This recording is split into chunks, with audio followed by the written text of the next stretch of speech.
Just a few seconds ago, we entered Monaco. There's the world-famous harbour with all the expensive yachts. The Monte Carlo casino and the Hotel de Paris, where Frank Sinatra used to lock swords with Errol Flynn. All around it lies France.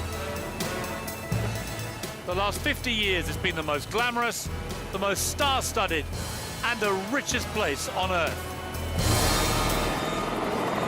Monaco may be minuscule, but thanks to the Grand Prix, Grace Kelly, and the superstars who flock here, it's got a big reputation that's transformed it into a land where money is king.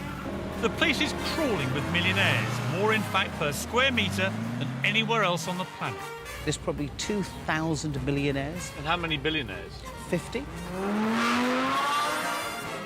And most of them are lured here by its tax haven status. Smack bang in the centre of Monaco is the most famous area, Monte Carlo, home since the early 1900s to the legendary Monte Carlo casino and the Hotel de Paris, 5-star of course.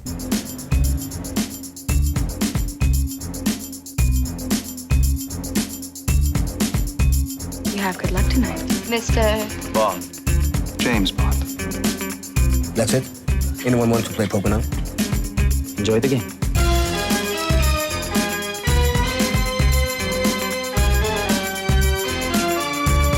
Oh, I'm sorry, what was the bet? 2 million. Too rich for my blood. It's up to you, Monsieur Bond. Holding.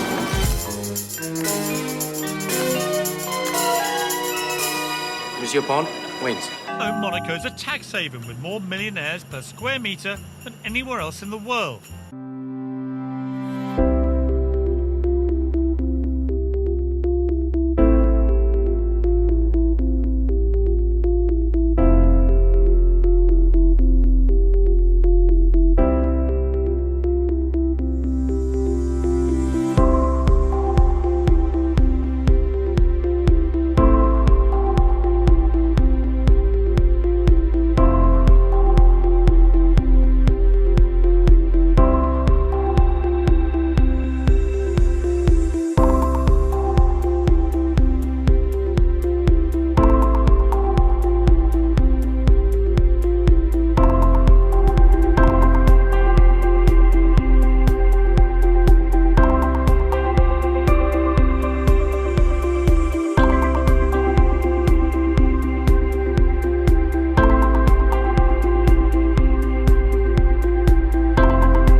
Yachts is that size really does matter. That's about a 55-metre yacht, pretty big, pretty imposing. That's a bit bigger. Bag girl, 60-odd metres, I would say. But in all honesty, that's not a yacht. That is a yacht.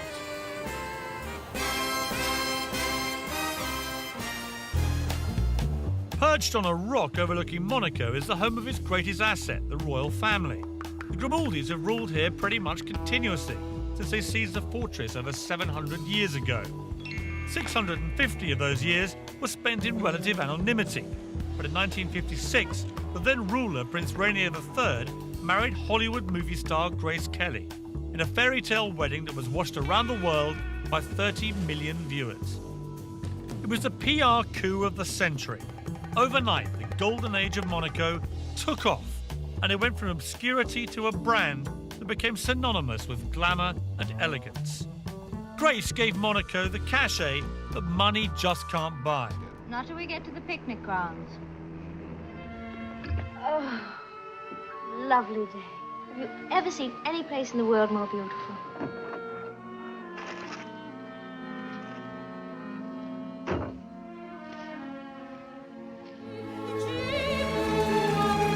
of you ask, why did I leave Hollywood? Well, I left because I fell in love with a charming prince.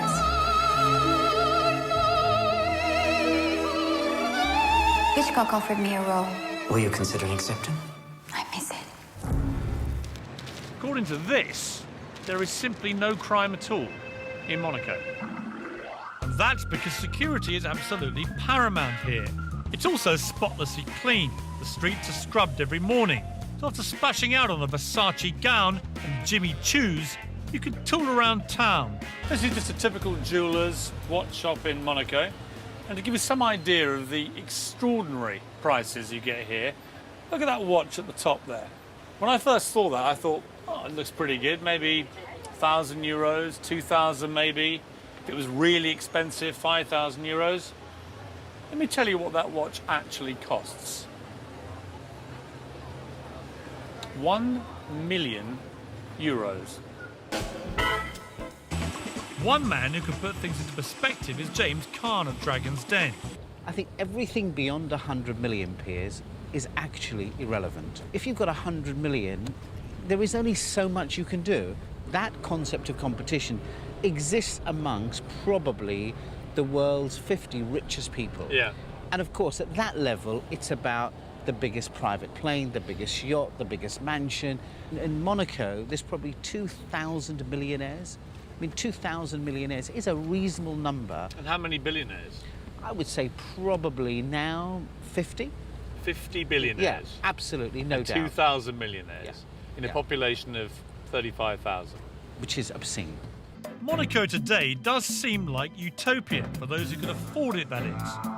But incredibly, back in the mid-19th century, the country was on its knees. One of the poorest places in Europe. A lot ropier than utopia. Its saviour was the building of the Monte Carlo casino in 1863. Within just a few years, it was generating so much money that Monaco was able to abolish income tax. It's double or nothing in the bank. I'd like my chips, please.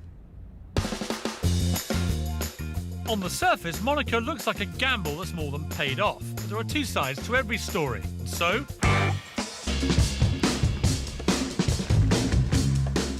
the Monaco Grand Prix is the most glamorous motor race in the world. The Grand Prix started in 1929, and as you can see, was as glamorous then as it is now. Okay, well maybe not, but it was a long time ago. What is true is that it instantly captured the world's imagination, and today is broadcast to 100 million people. For Monaco's image, it's a marketing gem.